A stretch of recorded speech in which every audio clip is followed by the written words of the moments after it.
When Prince died in 2016, they couldn't open his vault. He'd forgotten the combination to his own 3-ton door. A professional safecracker spent hours drilling through solid steel while lawyers watched. What they found inside changed everything.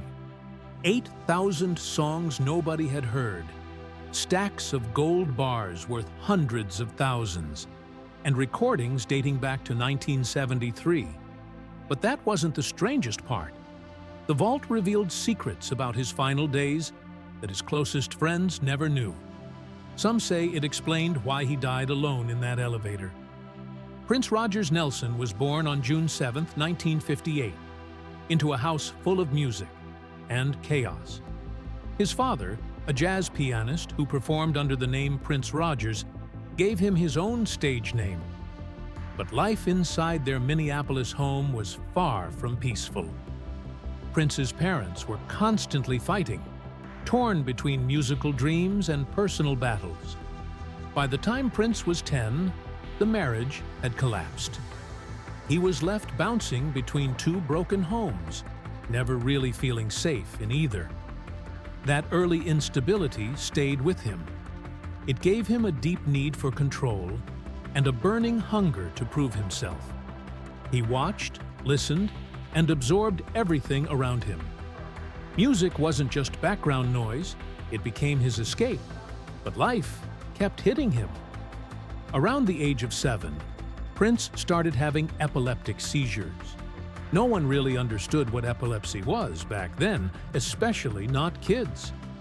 At school, classmates laughed at him, copied his movements, and called him names. It was cruel. Every seizure stripped away his sense of normalcy. He started hiding, not just the seizures, but his true self. By the time he was a teenager, he'd built a wall of flamboyance and mystery around him. As he once said, he wanted to be as flashy and noisy as possible, so no one could ever see him as weak again. The seizures mysteriously stopped when he was 14, but the emotional scars ran deep. Things got worse when his mother remarried. Prince didn't get along with his new stepfather, Hayward Baker. The man didn't care for music, and he definitely didn't understand Prince's obsession with it. So Prince did something wild. He ran away. He was just 10 years old. First, he tried living with his father. That didn't last. Then came a stretch of couch surfing, moving between relatives and friends. For a while, he stayed with a family down the street, the Andersons, who saw something special in him. It was a turning point. Prince finally had a bit of stability, but the months of uncertainty left a permanent mark. He decided then and there he would never depend on anyone else again. Prince's relationship with music was never casual. By 7, he was already teaching himself piano. Not learning, teaching himself. While his parents argued in the next room, he'd sit at the keys and play. At 14, he added guitar and drums, again without formal lessons. He wrote his first song at 7, a little funk tune he called Funk Machine. But he wasn't just messing around. He was studying. He'd spend entire nights listening to records from legends like James Brown and Aretha Franklin, writing out their lyrics and trying to recreate every note. He skipped meals, skipped sleep, and played until his fingers were raw. This wasn't just passion, it was obsession. At 14, he formed a band with his friend Andre Anderson. They called it Grand Central. And Prince wasn't just the guitarist, he was the leader. He wrote the songs, arranged them, and decided how the band should look and sound. They weren't doing typical teen covers. They were building the sound that would later be called Minneapolis Funk. People noticed. Prince's stage presence, even then, was electric. He dropped out of school at 16. His family panicked, but Prince already knew what he was doing. He had written songs that would end up on his first album. While other teens were worried about exams or dating, Prince was plotting how to take over the music world. Then, in 1977, it actually happened. He was just 18 when Warner Brothers signed him to a record deal worth $1 million. It was the biggest contract ever given to a new artist at the time. And it wasn't just about the money. Warner Brothers gave Prince full creative control, something they had never done for someone so young, so unknown. He even kept his publishing rights. The label ran a test. They watched him work in the studio before making the final call. One executive simply said, "We believe you." It was a massive risk. But Prince wasn't asking for permission. He was demanding power. When his debut album For You came out on April 7, 1978, it flopped. It peaked at just 163 on the Billboard 200 and sold only 150,000 copies. Warner had already spent more on recording than they planned.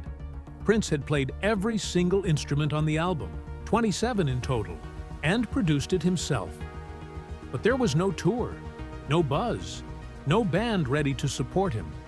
When he finally performed live for Warner execs in early 1979, they said he wasn't polished enough. The failure nearly cost him everything. If his next release didn't work, it was over. Then came I Wanna Be Your Lover. Released in August 1979, it hit number 11 on the Billboard Hot 100 and topped the R&B charts. Just like that, everything changed. Prince had his first #1 soul hit. He was only 21. The song was slick, funky, and catchy, but still his. He had written it about a real crush on singer Patrice Rushen. The success pushed his second album, Prince, to number 22 on the Billboard 200 and number 3 on the R&B chart. It went platinum within 4 months. Warner Brothers had doubted him, but now they saw what he was capable of. And then came the shockwave. In 1980, Prince released Dirty Mind, and the world wasn't ready for it. The album was raw, bold, and unapologetically sexual. Songs like Head and Sister talked about oral sex, incest, and taboo topics most artists wouldn't even whisper about. Some radio stations banned it outright, but Prince didn't care. He showed up to open for the Rolling Stones wearing bikini briefs and high heels, and got booed off stage. He pushed back harder. His androgynous look, the nudity on his album covers, the explicit lyrics, it was all part of a larger plan. He wanted to shock, seduce, and dominate the pop world at the same time. Prince didn't just break into MTV, he crashed through the gates. Back in the early 1980s, MTV had a reputation for mostly playing white rock artists. Then came Michael Jackson, and not long after, Prince. With 1999 and Little Red Corvette in heavy rotation, he became only the second black artist to be featured regularly on the network. That might sound simple now, but at the time, it was revolutionary. MTV had never given that kind of spotlight to someone like him. The irony? Little Red Corvette wasn't even inspired by a Corvette. It was a pink Mercury owned by his bandmate Lisa Coleman. He had apparently fallen asleep in it and woke up with the song's opening lines in his head. That strange little moment ended up making history. MTV's mostly white audience had no idea what was coming. Prince didn't just arrive, he exploded, and Purple Rain would blow the door off its hinges. When Purple Rain came out on June 25, 1984, it didn't start at the top. It entered the Billboard 200 at number 11, but by August 4th, it had climbed to number 1 and stayed there for a jaw-dropping 24 straight weeks. That's 6 months of total dominance. The album was selling over 300,000 copies a week. By the end of the year, it had sold nearly 9 million copies in the US alone. Most artists would be happy with 3 million worldwide. Prince had tripled that, just at home. In total, Purple Rain sold over 25 million copies across the globe. In the US, it was certified 13x platinum. And just to make things more dramatic, He kept trading the #1 spot with Bruce Springsteen's Born in the USA. That rivalry kept the charts boiling through 1984 and 1985. Purple Rain ended up staying on the Billboard 200 for 122 weeks. That's over 2 years. It wasn't just a hit, it was a phenomenon. And it didn't stop with the music. That same summer, Prince pulled off something only Elvis and the Beatles had done before. He ruled every major entertainment category at the same time. #1 film, #1 album, #1 single, the Triple Crown. The movie Purple Rain was released on July 27, 1984. Just 1 week later, the album hit #1. It was a coordinated strike. Meanwhile, When Doves Cry was dominating the singles chart. It stayed at #1 for 5 weeks and was the best-selling single of the year. The film? It was a modest production with no-name actors, but it shocked Hollywood by grossing $70 million at the box office. Prince was only 26. In just a few months, he became a legend in 3 industries at once. His music boosted the film. The film boosted the album. It was a loop of unstoppable momentum. Then came awards season. On March 25, 1985, Prince walked onto the Oscar stage in a purple cape and accepted the Academy Award for Best Original Song Score. His speech? Short and surreal. "Very unbelievable," he said, standing next to Lisa Coleman and Wendy Melvoin. He was up against the creator of The Muppets and country legend Chris Christopherson. Still, Prince won. A month earlier, on February 26th, he swept the Grammys too. He won Best Album of Original Score, Best Rock Performance by a Duo or Group with Vocal, and Best Rhythm and Blues Song for writing Chaka Khan's I Feel For You.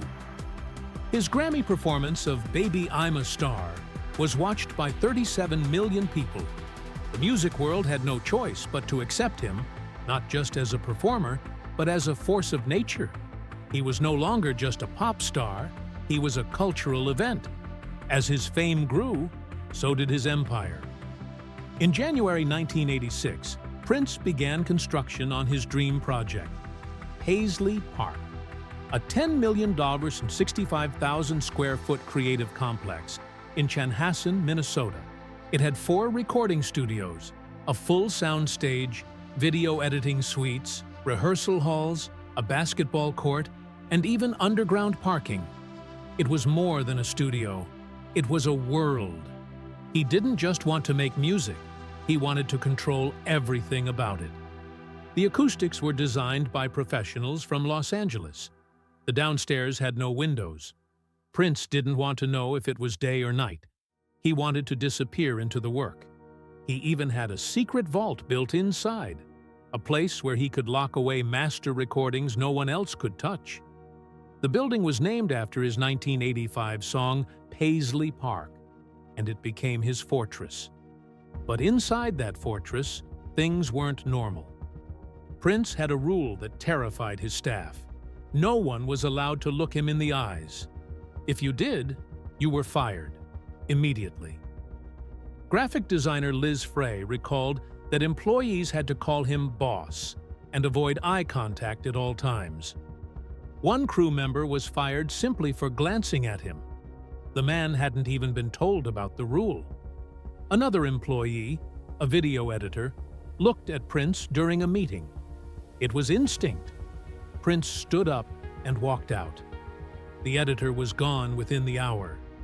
These weren't rare incidents. They were common.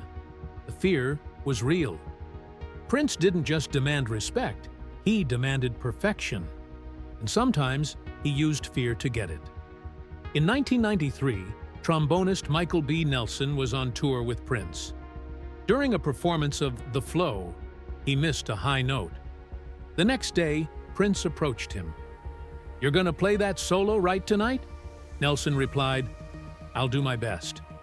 Prince said, You did your best last night," then walked away.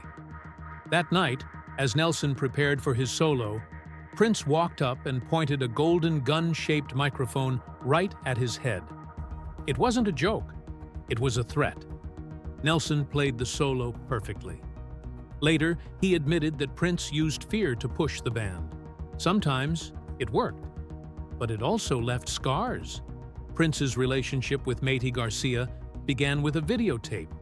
She was 16, a professional belly dancer from Germany. Her mother sent a performance tape to Prince's band. Within 10 minutes of watching it, Prince invited her backstage in Barcelona. He was 32. The meeting lasted just 40 seconds, but Garcia later said it felt like time had stopped. The age gap shocked people. But Garcia said she wasn't a typical teenager. She was already working corporate events. Prince wanted her to join him on tour, but she was too young, so her father gave Prince legal guardianship. That allowed her to travel with him. Garcia insisted they didn't sleep together back then. She wrote, "He never denied that the occasional impure thought crossed his mind, but he was too wise and decent to take advantage." The romantic part didn't start until she turned 19. That's when Prince told her, "I think it's time," and asked her to get on birth control. 3 years later, they had a son.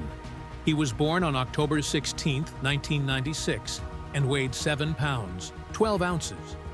They named him Amir Gregory Nelson, but the world only knew him as Boy Gregory. He had Pfeiffer syndrome type 2, a rare condition. Only 1 in 100,000 babies are born with it. It caused severe skull and bone deformities. During the pregnancy, doctors suggested testing when Matey started bleeding. But Prince said no. He didn't want to risk a miscarriage. They were warned the baby might have dwarfism. They were okay with that. What they weren't ready for was what actually happened. When the baby was born, Prince looked joyful for a second. Then terror washed over him.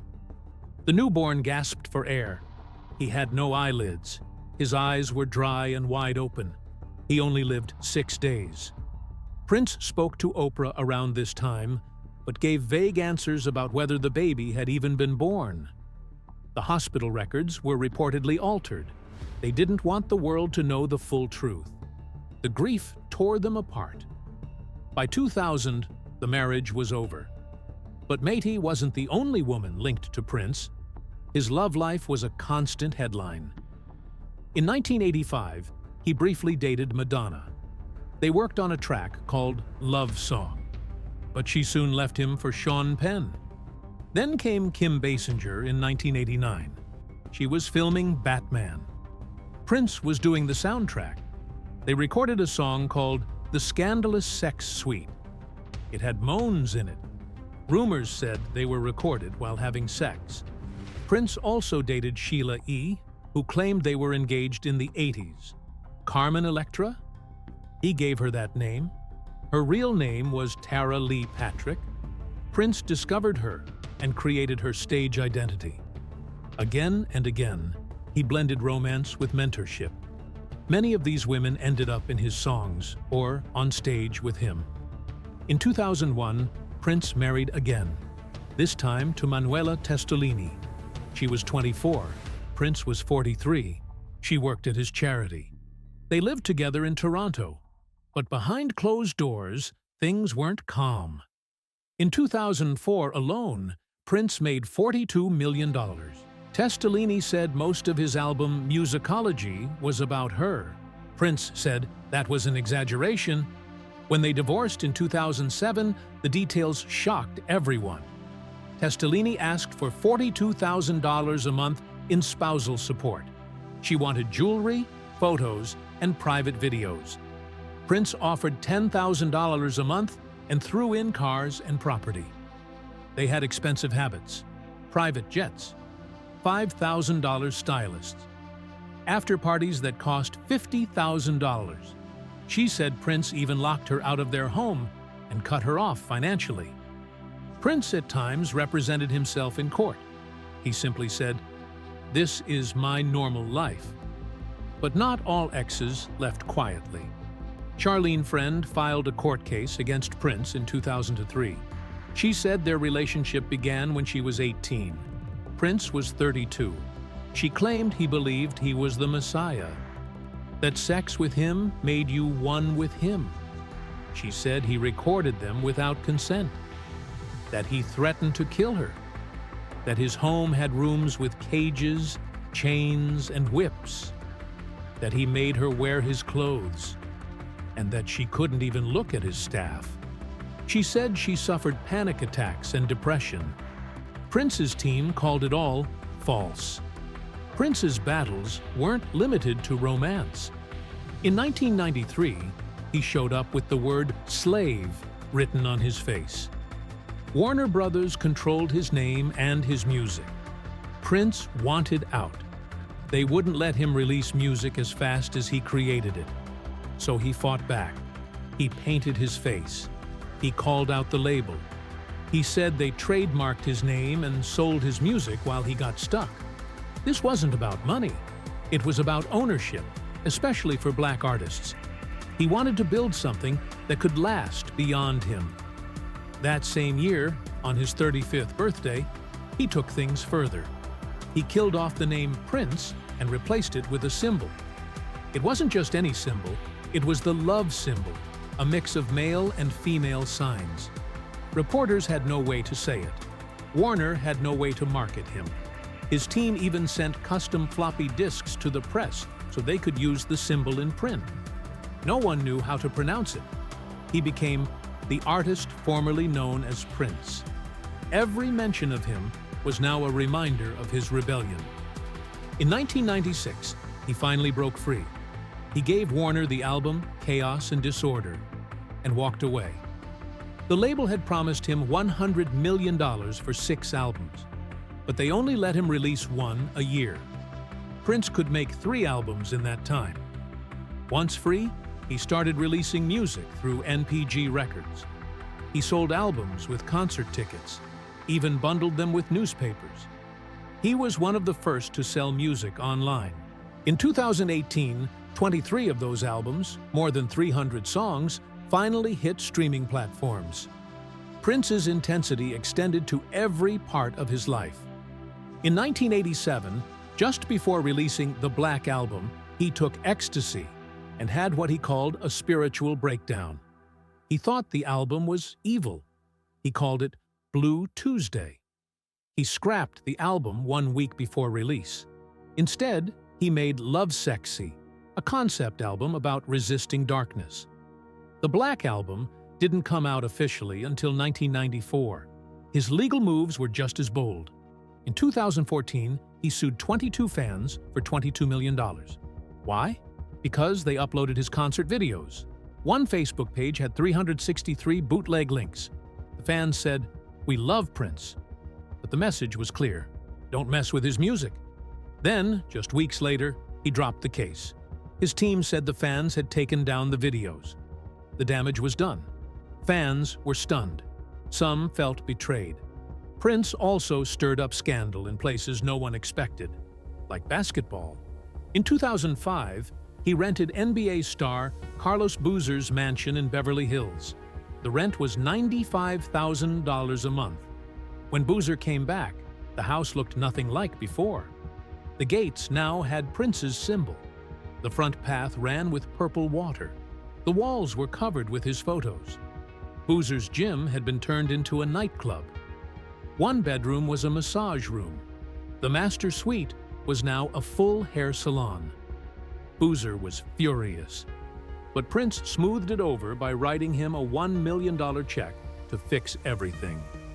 Boozer later said, "This little man is cool as hell." That wasn't the only time Prince turned rental homes into beauty salons. It became a pattern. Wherever he stayed, he'd set up mirrors, styling stations, and purple decor. Some said it was about vanity. Others believed it was about staying stage-ready. Either way, he paid whatever it took to surround himself with his vision. Prince was known for his mystery. But in his final days, that mystery became a wall hiding a much darker truth. His team claimed he was battling the flu, but insiders knew it was a lie. Prince wasn't fighting off a virus. He was fighting pain, deep unbearable pain in his hands that made it hard to play.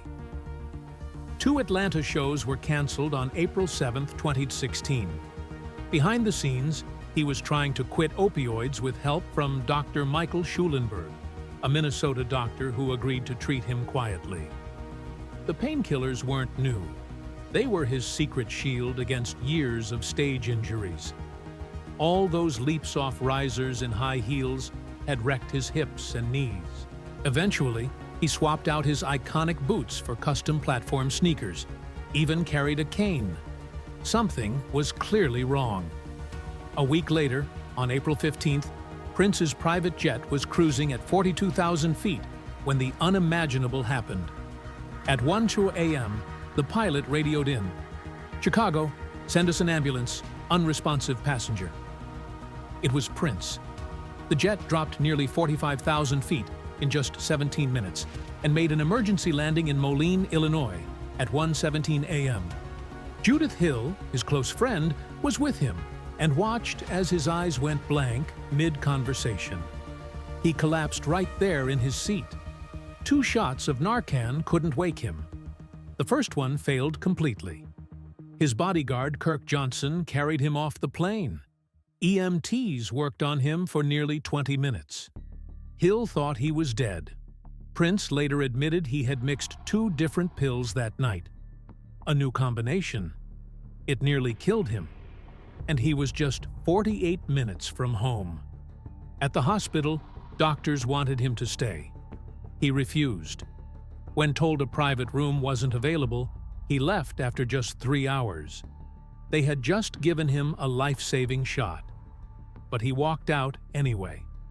The very next day, he threw a dance party at Paisley Park. Just $10 to get in. He played chopsticks on his new purple piano and showed off a metallic purple guitar. But fans could see something was off.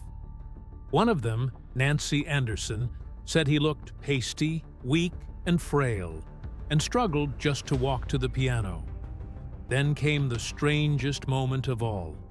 He told the crowd, "Wait a few days before you waste your prayers on me." 5 days later, he was dead. That same weekend, journalist Tamron Hall sent him a video of a restaurant playing one of his songs. Prince responded quickly, told her he was fine, asked her to come see his new piano. She later said the message felt urgent, like he was reaching out for help without saying it directly. She didn't know she'd be one of the last people to ever speak with him. On April 20th, Prince's team called addiction specialist Dr. Howard Kornfeld in California. They begged for help. Kornfeld couldn't come right away, so he sent his son, Andrew, on a red-eye flight to Minnesota with buprenorphine, a drug used to treat opioid addiction. That same night, someone dropped Prince off at Paisley Park around 8:00 p.m. No staff, no security, just him, alone. The next morning, no one could reach him. Around 9:30 a.m., his staff arrived and found him unresponsive in the elevator. The 911 call was simple. "Yeah, we need an ambulance right now. The person is dead here." Paramedics got there at 9:43 a.m. They pronounced him dead at 10:07 a.m. He was 57, 5 feet 3 inches tall, just 112 pounds. Surveillance footage from the night before showed him in all black, gaunt, walking into a clinic with Kirk Johnson. That image stayed with everyone who saw it. The autopsy confirmed it. Prince had died of a fentanyl overdose, a powerful synthetic opioid, likely taken unknowingly. His bodyguard had texted Dr. Schulenberg just days earlier, asking for fluids. Surveillance footage showed Kirk picking up meds at Walgreens just hours before Prince died. Those pills were prescribed under Kirk's name, but they were for Prince.